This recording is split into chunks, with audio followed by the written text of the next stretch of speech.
రైతులు ఆత్మహత్యలు చేసుకుంటా ఉన్న పరిస్థితులు, చేనేతలు ఆత్మహత్యలు చేసుకుంటా ఉన్న పరిస్థితులు, ఈ మోసానికి గురై ఇటువంటి పరిస్థితుల్లో ఉన్న ప్రజలకు భరోసా ఇవ్వడం కోసం ఈ పాదయాత్రను మొదలుపెట్టాం.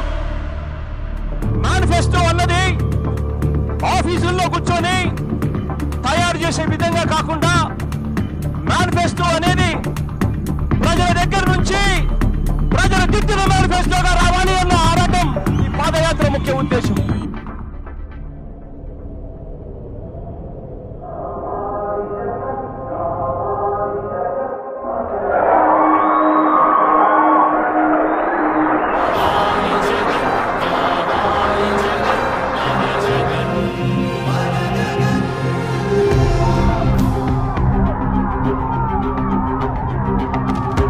ప్రజా సంకల్ప యాత్ర ఇది కేవలం యాత్ర కాదు.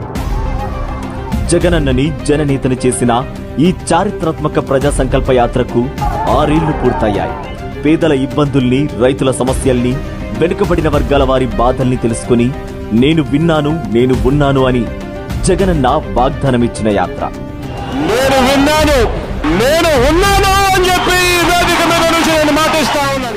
రాజన్న రాజ్యం మళ్లీ తీసుకురావాలనే సంకల్పంతో సమాధి వద్ద 2017 నవంబర్ 6న మొదలైన ఈ యాత్ర శ్రీకాకుళం జిల్లా ఇచ్చాపురంలో 2019 జనవరి 9న ముగిసింది. 134 అసెంబ్లీ నియోజకవర్గాలు, 231 మండలాలు, 2516 గ్రామాల మీదుగా 341 రోజుల పాటు 3648 కిలోమీటర్ల మేర పాదయాత్ర సాగింది. పాదయాత్ర ఆద్యంతం జననేతతో కలిసి అడుగేసిన అన్ని వర్గాల ప్రజానీకం జై జగన్ అంటూ తమ సాధక బాధకాలను తెలియజేసింది. ఈ యాత్ర వైఎస్ జగన్ అనే నేను, జగన్మోహన్ రెడ్డి అనే నేను,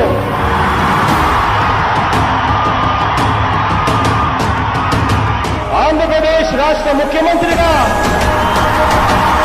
దైవ సాక్షిగా ప్రమాణం చేస్తున్నాను. 2019 అసెంబ్లీ, లోక్సభ ఎన్నికల్లో సాధించిన చారిత్రాత్మక విజయానికి ప్రస్తుతం ఆంధ్రప్రదేశ్ రాష్ట్రంలో జరుగుతున్న సంక్షేమాభివృద్ధికి తొలి అడుగు పడింది ప్రజా సంకల్ప యాత్రలోని.